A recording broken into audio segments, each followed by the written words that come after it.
Bruises National was one of the most challenging parts of the journey, because at that time the post-electoral violence was going on, and we were wondering if it would be safe to travel to Ngaoundere at that particular time. So when we called and asked for the 15th, we had to reschedule to the following week. I think that was the 22nd of November. 22nd? Yes, I think no, around the 21st. Yeah, 21st of November. So when we called, made our inquiries, it was said it was clear, it was safe to do a show there. So off from Ngaoundere, we had to travel, and we had to travel as light as possible. We took off, 3 of us from Bamenda, Keshel, Nini, and Mottanni. We took off to Ngaoundere, alive Ngaoundere in the morning. Then we had to wait till evening because we had to take the train. The train leaves at around 7:50, so we had to rest for the whole day. By 7:50 we were off for the train station where we boarded the train. We had boarded the train online. One beautiful thing is that we succeeded to board a train online in Cameroon. It's not easy to do something online, and it was legit. We boarded the train online, then in the evening we just went and confirmed and collected our tickets. So we went, entered the train, then at exactly 7:50, as it is stated on the ticket, the train started moving. So we traveled the whole night from 7:50, and we only arrived in Ngaoundere at 3 p.m. At 3 p.m. with legs all swollen, tiredness all over our bodies, hunger beating us, and we were very, very, very all exhausted. And we arrived in Ngaoundere at 3 p.m. At 3 p.m. we arrived in Ngaoundere. Then Magbila had some contacts he had given us. We contacted them. They directed us where we were supposed to meet. So we first of all left to Alliance Francaise Ngaoundere, met the beautiful director there with the scores on the show that was supposed to take place the following 2 days to come. Then we went to the hotel, booked our hotel, were rested a bit, came back to Alliance later. After that, we went to look for something to eat, went and ate without asking for price, and they gave us an exorbitant bill, and we vowed never to go there again. Looked for somewhere cheaper to eat. We went there, we ate there a couple of days, then discovered that they were cooking at Alliance Francaise. We went now, decided to be eating at Alliance Francaise, went to the hotel at night, rested, had rehearsals in the hotel. Then at the day before the show, there was another show by Julie Benito. Julie Benito was part of the laureates for Cameroonian Cultural Network CCN Tour 2025. We went there for the show, made some noise, enjoyed ourselves, danced to the rhythms of the music she played, came back, rested. The next day we got up in the morning, took a bath, rested a bit, did rehearsals, went to Alliance Francaise at 12 because our show was supposed to be at 6:30.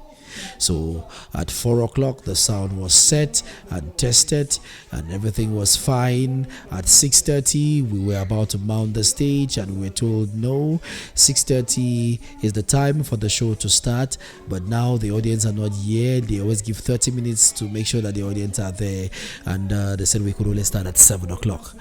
We were in a haste to start the show because we had to travel that same night, and we had already paid our ticket, and Touristics was set to leave at I think 9 o'clock. So we expected to do a show from 6:30 to 8, then take a cab straight to the bus stop, and then take our bus back to Ngaoundere. So 7 o'clock was the time we were permitted to start because of the audience. By 7, a few audiences were present. When we mounted to start the stage, they said no, we had to wait for the director of Alliance Francaise Ngaoundere to come, and she made her way there. So the show started at around 7:30. At 7:30 we commenced the show, and it was amazing. The sound was top notch. The audience were the most beautiful audience I've ever met in my life, made up of teachers, made up of young people, made up of old people. It was amazing. It was amazing. So we did Yabad. We started with Yabad to Bruises 1, Bruises 2, Fireside, Beauty Field, I Miss You, and then Kishel had to come with his beautiful rhythms, beautiful music. We did that performance of his music. Then the challenge we faced in Ngaoundere was we needed someone who could play the djembe. We needed someone who could play the djembe, someone who had a djembe and could play it. So when we contacted the people we met there, they called a few people, and then we got a guy who said he could play the djembe but had no djembe. So we tried, made more calls. We could not get the djembe, so we went to the person in charge of cultural and artistic stuff at Alliance Francis Ngaoundere, and he helped us to get a djembe. Then we called this guy, come for rehearsals. He was somewhere, but he finally came. And the challenge we also had in Ngaoundere is the Ngondo Festival was also taking place that same day in Ngaoundere, so it was not an easy thing to get audience. We had to visit some schools to distribute flyers, went to the market square to distribute flyers for the show the day before and even on the day. And then that evening the show started at around 7:30.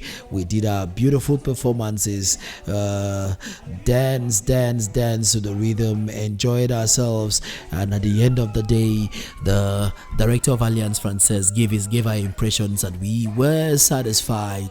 The MC was amazing. I was a guy who was good with words, good with gestures, good with ambience, man. It was a beautiful evening day in Ngaoundere. So the show ended at around 8:30, 9 o'clock. 8:30, 9 o'clock, we were done with the show. Then marathon, we had to distribute flashes of the pieces, the poetry pieces we performed. We distribute flashes, gave one to the director, one to the MC, and a few audience that were there. We shared with them the flash that contained the pieces that we did. Then off to the park. It was marathon. We had to change as fast as we could, took a bike straight to the park, touristic. At 9 o'clock we went there. And then, unfortunately, as we reached the park at 9 o'clock, they told us our bus that was supposed to carry us was not even there yet. Can you imagine? And the bus that was supposed to carry us was not even there yet. So we had to stay at the park, waited till around 11 o'clock when the bus came, and by 12 a.m. that's when we left Ngaoundere. If we had known that they would take time to leave like this, because we had to book a VIP bus because the other buses were not available, and we had to leave on the other day so that we can reach Yaoundé in the morning, take for Bamenda. Otherwise we'll have to stay more than 1 or 2 days in Yaoundé, because the next day, Monday, was ghosted in Bamenda, and we could not afford to stay 2 more days outside because of obvious reasons. Otherwise, no. So we left Ngaoundere at 12 midnight, and by 8 o'clock in the morning we were in Betwa. And then we took off from Betwa at around 10. Then by 3 o'clock we were in Yaoundé. So we went to, I think it's Total Melen, took for Bafoussam. We took for Bafoussam. The first car we took, as we were about to go, the police came and interrupted, seized the driver's keys, and we had to look for another car. The other person, one guy came and carried us, took us to Bafoussam, and we arrived Bafoussam at around 7:38. Then took a taxi straight to Gaba Mungum. We went to Gaba Mungum, waited there till around 10 a.m. We could not find a car for Bamenda. Finally took a car for Buddha. Arrived Buddha, waited there for close to around 30 minutes, 1 hour, looking for a car for Bamenda, and fortunately a beautiful taxi that came from Bamenda to drop off some passengers just took 2 of us, and off we were, and we arrived Bamenda at around 11 o'clock, between 11 and 12 a.m. at night. And that's how we went in Ngaoundere. Thank you very much.